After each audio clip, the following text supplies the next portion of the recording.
Hola, mi nombre es Angélica y les daré a conocer un poco del tema de reacción y revolución, las limitaciones del clasicismo. Comenzaré con una breve introducción. La economía política clásica puede considerarse como la representación de la estructura económica de su tiempo o como un sistema científico. El clasicismo alcanzó también un grado de perfección. Intentó relacionar cada una de las partes de su estructura analítica con las demás y con todo y en la medida en que es una característica de todo sistema científico. La interdependencia funcional de sus partes componentes, los clásicos fueron los fundadores de la ciencia económica. La definición: la economía política clásica, también conocida como representación de la estructura económica de su tiempo, como un sistema científico, teoría del desarrollo y teoría política económica. Los principales pensadores fueron Smith y Ricardo. Sus esfuerzos por estructurar una economía completa. Aunque el mayor éxito lo obtuvieron los clásicos, quizá como representantes del capitalismo. Sus abstracciones fueron los fundadores de la ciencia económica. Los pensadores clásicos sustentaron opiniones estáticas acerca del orden económico, evolución económica, la teoría de la acumulación de la población de Malthus. Consideraban sus categorías como inherentes a la naturaleza humana. El clasicismo implicaba una visión igualitaria de la sociedad, ventaja o beneficio social, consideraba al pobre igual que al rico.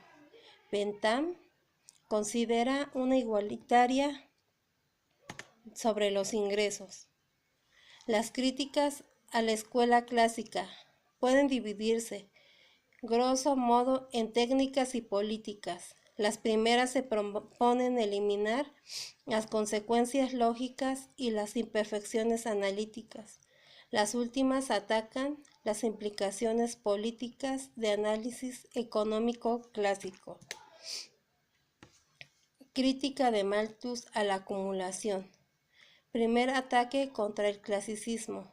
Este ataque es a la teoría de la saturación de Smith, principal crítico de la teoría del valor y del trabajo, por su teoría sobre el mercado,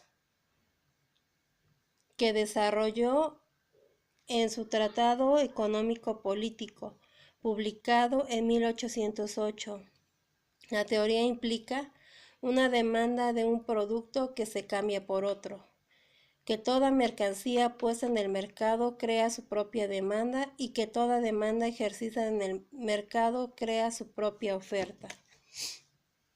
James Mill: nunca puede haber una oferta superabundante en casos particulares y por consecuencia una caída del valor en el cambio por debajo del costo de producción sin que en otros casos se produzca un déficit correspondiente a la oferta y por lo tanto un aumento del valor en cambio que rebase el costo de producción.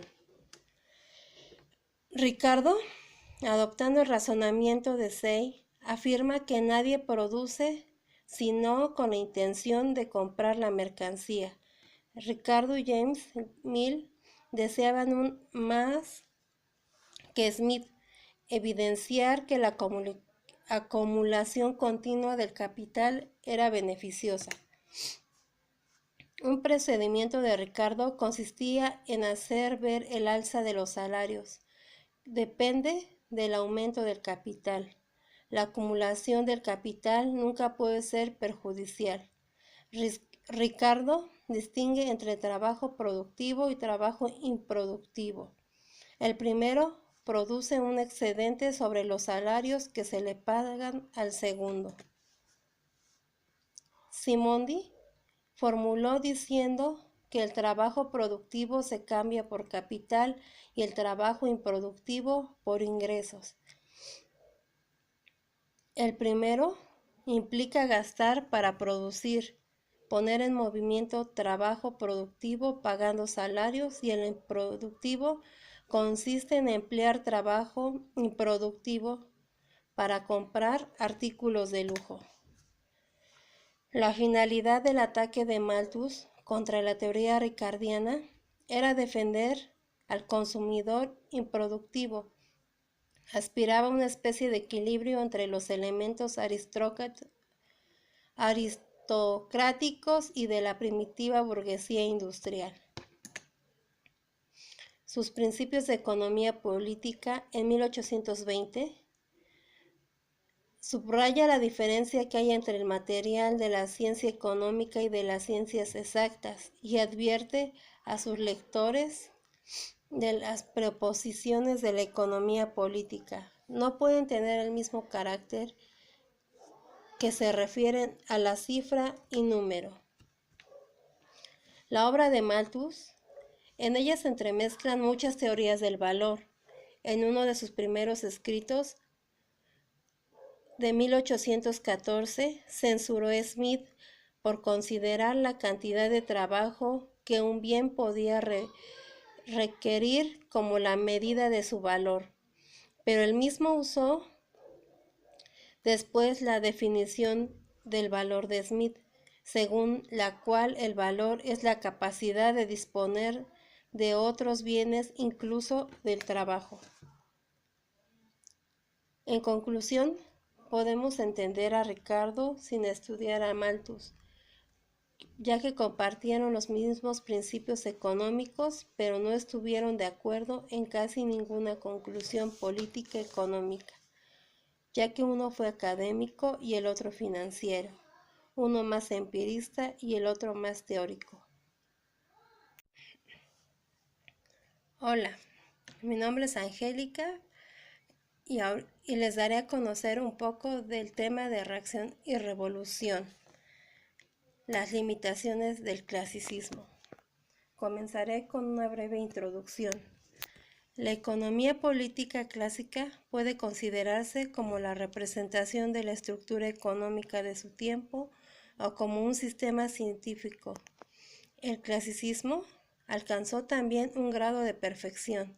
Intentó relacionar cada una de las partes de su estructura analítica con las demás y con todo y en la medida en que es una característica de todo sistema científico. La interdependencia